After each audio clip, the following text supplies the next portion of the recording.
welcome you to our program today. My name is Roger Comstock. I'm the minister for the Morrison Church of Christ in Morrison, Tennessee. This program was designed with the idea of trying to help people through the difficult storms that they face in life. Our program today is a very difficult subject, and I suspect will touch many, many families. This program and the next two or three, we're going to be talking about suicide and how it affects our families, how it affects children, how it affects those who are the survivors after a suicide has taken place. In our nation, suicides are quite prevalent, obviously. There's approximately one suicide about every 15 minutes. So just in the space of this program, somewhere in this nation, 2 people will likely commit suicide, based on the averages. It comes out to about 99 per day, which in essence comes out to nearly 36,000 per year. 36,000 people per year just in the United States take their own lives. That comes to for a statistical data, I guess you would say, that's a rate of about 12 out of every 100,000 people. Obviously, this is a serious problem, and it's something that we need to address. It's very difficult, very serious for the families that remain after one has taken their own life. Suicide ranks 10th among the causes of death in our country. That statistic rather surprised me. It is 10th, and above it are things like heart disease and diabetes and cancer and things like that, which sort of surprised me a little bit. It ranks 10th among causes of death here in the United States. Homicide, murder, ranks 15th here in this country. So that tells you a little bit about the importance of the subject and the difficulty of the issues that surround it. Suicide is the 3rd leading cause of death among young people. That in itself ought to alarm us. It ought to wake us up. It ought to grab our attention, knowing that so many of our young people are taking their own lives. These are situations and things that we need to address in our families, in our churches, in our schools. We need to recognize some of the warning signs. So in the beginning of each of these programs, we're going to talk about some just facts about suicide, and then we'll talk about specific situations for families and children and so forth. We need to recognize also that with every suicide, there are about 6 individuals, on average now, based on statistics, there are about 6 people that are affected by that suicide, whether family members, close friends, someone with a close relationship of some kind to the one who has committed the suicide. Women attempt suicide 3 times more often than men, which is rather interesting also. 3 times more than men, they attempt suicide.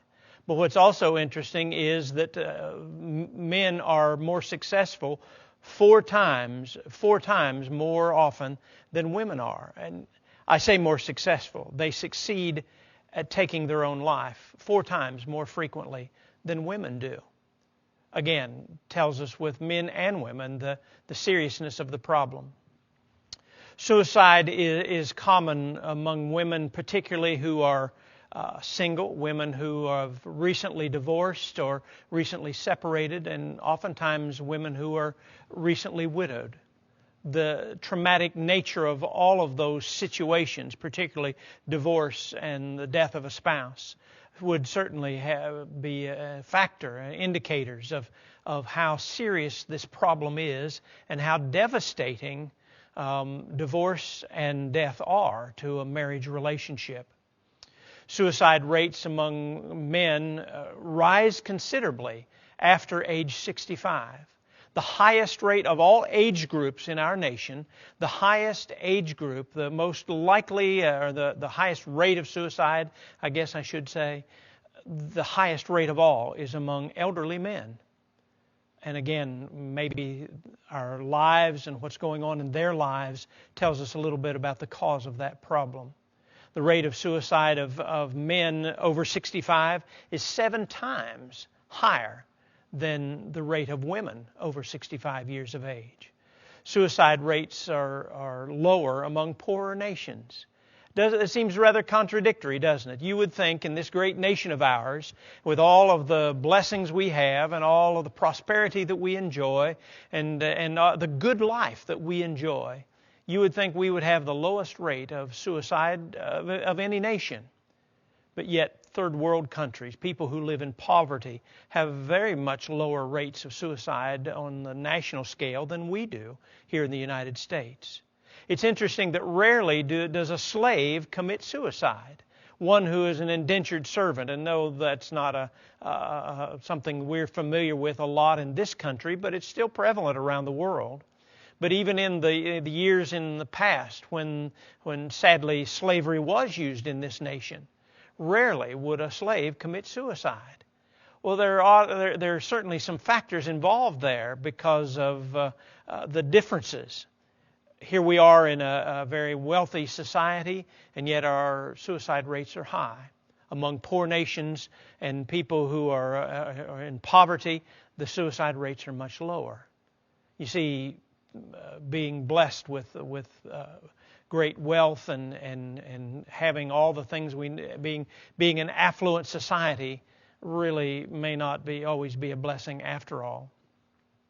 There are more suicides among white-collar workers and less suicides among blue-collar workers and people who do manual labor and farmers and so forth. They have a much lower suicide rate than that of those who would be considered white-collar workers. More than 90% of the people, again, let me mention, just sort of a disclaimer, there's some controversy or some different opinions among the researchers about this particular fact. Mental illness comes into play, obviously, in the discussion of suicide. Some say that up to 90% of those who commit suicide have a treatable, diagnosable psychiatric disorder of some kind. And there are others who contend that rate of 90% would be much, much less. And so we'll talk at another time about the difficulty of the statistical data. But depression is a major cause, and that certainly can be tied to a psychiatric disorder, mental illness. And you know, at one time in our society, in our nation, talking about mental illness was sort of taboo. We need to recognize that people with mental illness cannot help that any more than a person that has cancer. There are some connecting things that people, because of abuses to their physical body, can bring on some psychiatric disorders because of alcoholism and drug abuse and so forth. But by and large, mental illness is not something that is controllable by an individual any more than cancer or heart disease or diabetes. And so mental illness is something that we need to talk about. We need to talk about in our families. It used to be the brunt of jokes. We need to talk seriously about mental illness because depression, particularly, and manic depression affects many, many families around our nation. There are those in that same category, I guess you would say. There are those also who are diagnosed as having what is referred to as bipolar disorder or bipolar depression. Bipolar simply means that there's great fluctuation, highs and great lows, and no predictability to it. Some are able to be helped with medications, but oftentimes it is just out of control. Sadly, some of those people, because of that out-of-control aspect of their mental illness, sometimes they see suicide as a viable alternative, as the only relief to their situation and the illness that they struggle from. As we mentioned, alcohol abuse and dependence certainly is a factor in suicide as well, as is drug abuse, as we've already mentioned, and drug dependence. Sometimes those who are drug dependent get so desperate as maybe they're legitimately, sincerely trying to quit, trying to break that habit and that reliance on drugs. They get very desperate sometimes, and sadly, sometimes they also take their own lives. You're familiar with the term schizophrenia. Oftentimes, people who suffer from schizophrenia will take their own lives. And part of the, it's rather interesting. It seems to me, and this is not a scientific study, but it seems to me just from my observation, one of the major problems in dealing with mental illness is keeping the person who has the illness on the medications. It seems as though that's a real battle for those who are in the healthcare profession. And people who suffer from mental illness seem to not want to stay on the medications that maybe have been prescribed that would help their particular situation. You've heard recently, particularly with soldiers coming home from battle situations, you've heard of PTSD, post-traumatic stress disorder. Sometimes people with this mental illness, this disorder, they sometimes rely on suicide as their only out, as their only relief.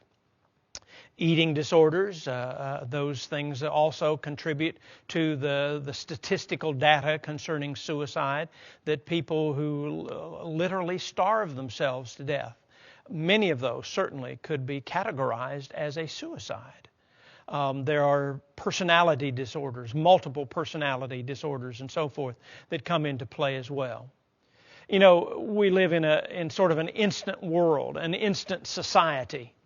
We want instant gratification when we want to enjoy life, the pleasures of life and so forth. We want instant gratification. And sadly also, we want instant relief. Well, that instant relief isn't always so instant. And sometimes people who are seeking relief from a situation in their life, a situation in their family, whatever it may be, sometimes they get so desperate because they're so used to the instant fix that they get desperate and they don't have the patience to wait for things to be rectified and fixed in a family situation. We have the idea, we go to the doctor, just give me a pill and that'll take care of it. And sadly, that isn't always the remedy. The grieving connected with suicide is also very complicated and also oftentimes quite severe. If you can sort of understand that kind of a situation, that the sudden acute nature of the loss and the grief then connected to it are often very, very deep and take many, many weeks and months, maybe even years, to resolve those differences and those problems with grieving in their individual lives. Some sort of get stuck. If I would sort of compare it to like driving on ice. You just sit there and spin sometimes in the wintertime when we see ice on the road. You just sit there and spin and you don't go anywhere. Sometimes that's what happens with people who are grieving. They sort of get stuck in the process of working their way through, and they lose maybe whatever momentum and whatever they're gaining on this process. They sort of just get stuck and come to a halt at a certain point. Some of the same symptoms or the phases, if you will, some call them stages, not a term I like, but some of the things that affect people who are grieving because of a suicide are like typical grieving, but as I've said, more acute, more severe. Shock is a major problem in dealing with the grief of a suicide.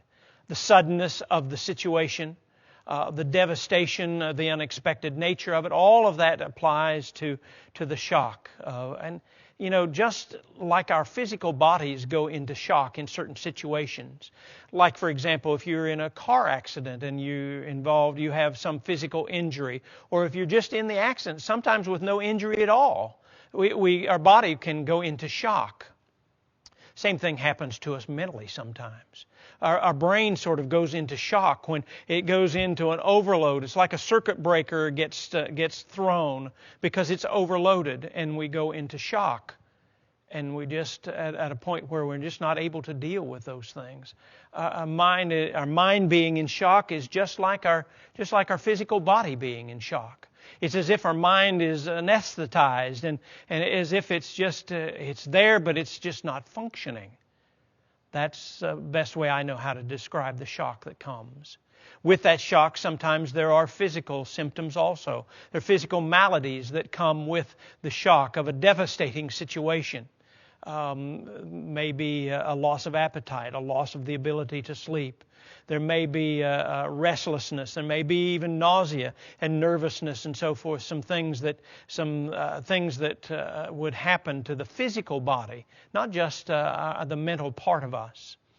There are a lot of questions that arise during that time of shock.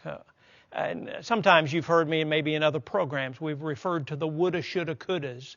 That's a major factor, as we'll talk about in the grieving process, when a suicide is the cause of the grief, the cause of the loss. Questions like, why did this happen?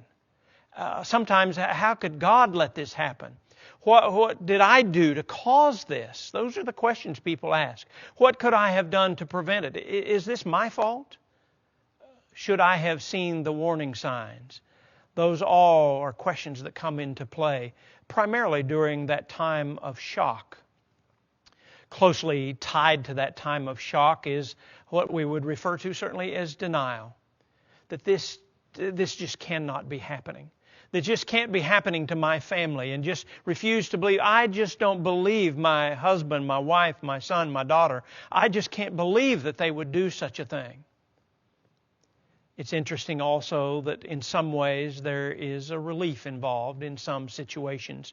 We'll talk about guilt in a moment, but we need to recognize too that sometimes the relief that comes at a time of a suicide, if it's been an extended battle within a family, there sometimes is some relief, and then people feel guilty about that relief that they felt.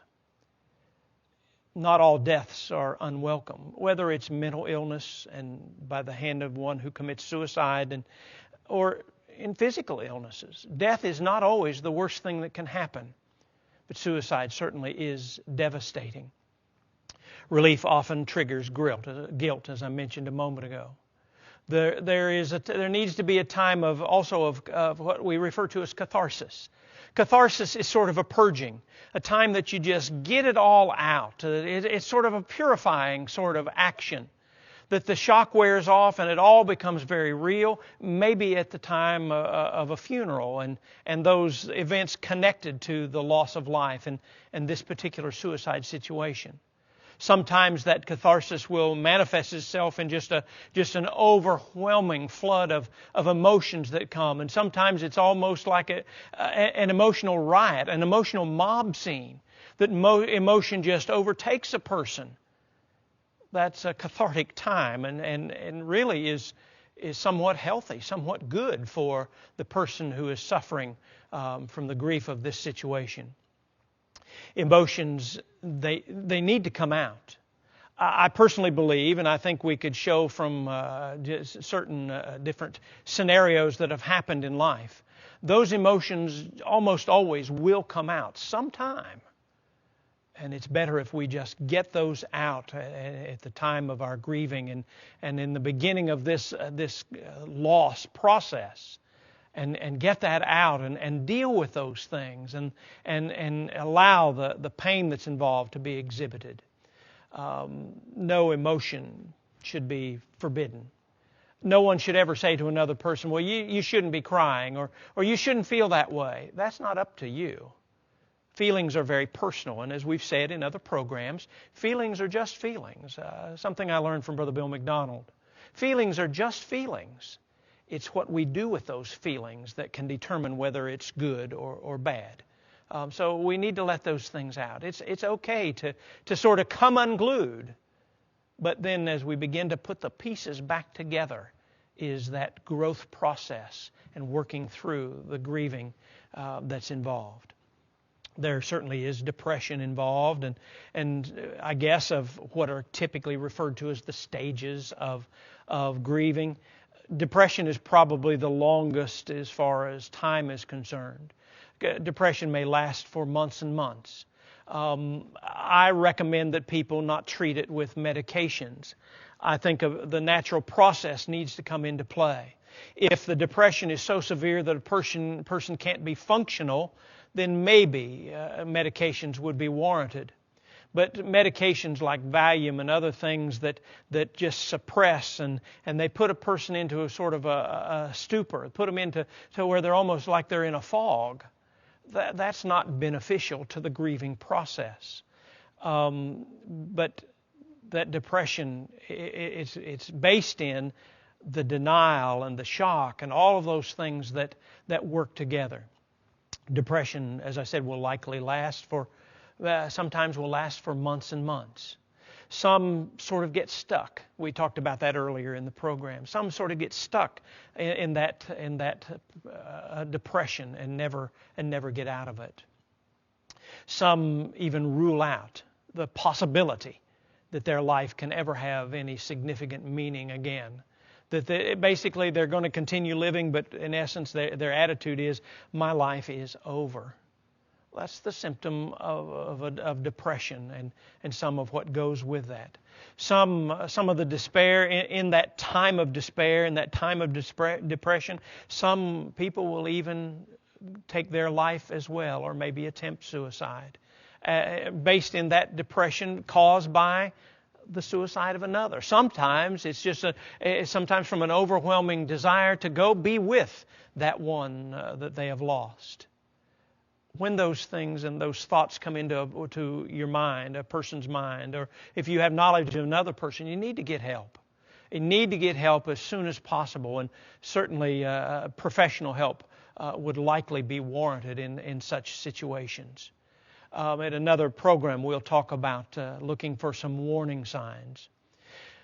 The physical aspects that come along with the grieving and the depression, a person may be very lethargic. There may be a great deal of weariness involved, and they may even have nausea. They may even be outbreaks of rashes and hives and so forth as a result of the emotional strain of a person in this difficult time, the depression that results from the grief and dealing with the loss of a loved one by the method of suicide.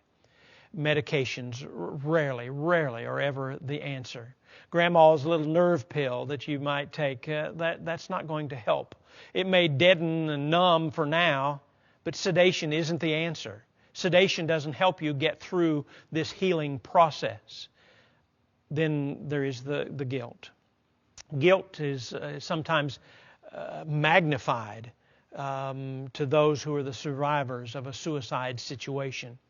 The questions again, could I have prevented this, will oftentimes bring guilt. What signs should I have seen? Should I have been watching for this or that, and so forth? And did I cause this? And as we've talked in other programs about guilt, we need to be very honest with ourselves, and we need to deal very seriously with the guilt, and we need to look in honesty into ourselves, and if the guilt is warranted, then we need to seek forgiveness. We need to seek God's forgiveness. We maybe need to seek the forgiveness of our family, and maybe we may feel like we need the forgiveness of the one who has passed away. But guilt is a serious obstacle in the grieving process.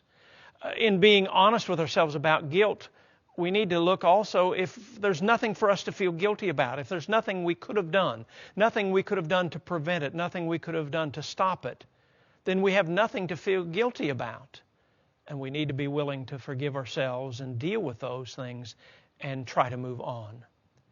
Some never recover from the guilt. Some carry the guilt even to their own graves. There's the question of responsibility. Who's to blame? Kind of a thing that we want resolved in our own minds. Sometimes previous confrontations, maybe in anger and arguments and so forth. Sometimes those magnify the guilt, and sometimes people think they may have caused the situation. Anger at the deceased is quite common, but also sometimes brings on the guilt. Some feel that guilt, some don't feel guilty, and then they feel guilty for not feeling guilty. Sort of a vicious cycle that sometimes comes about. So we have to deal with the guilt. We have to be practical, and that's hard. Some just live in denial. Some will continue with it was just an accidental overdose, or it was an accidental shooting, or an accidental hanging. All of those things that are typical methods of use by those who commit suicide, but we want to believe that they're accidental and refuse to acknowledge the truth of a situation. Some will even blame God. It's not uncommon for people to say, why did God let this happen? Was this the will of God? We need to be careful, but we need to understand where that's coming from. It's coming from the pain. It's coming from the hurt in that situation. Some will rationalize and they'll blame all kinds of reasons because they feel like they have to find the cause. I believe the solution, as we've mentioned, I believe the solution is in God's Word. I believe as we look into God's Word, we can read about God's great forgiveness, His great mercy, His grace that is available to us if we submit ourselves to Him in obedience of faith. If we'll live according to His precepts, He'll forgive us. And so when that guilt plagues us, we need to seek forgiveness based in a confession of the cause of the guilt, if that be sin or whatever it may be. Some say things of the deceased that maybe we think they shouldn't say, or that they feel like they need to say. Sometimes it's good to get those things out. This subject is quite deep. It is quite difficult. We won't be able to cover everything in just this one program. I plan to do 3 or 4 or 5 programs on this particular subject. And so we're going to close the program for today. There will be some contact information there on your screen at the close of the program. And feel free to contact us by email, regular mail, or telephone. We'll be happy to help you in any way that we possibly can. And we certainly would invite your questions. And we pray that you'll have a great day.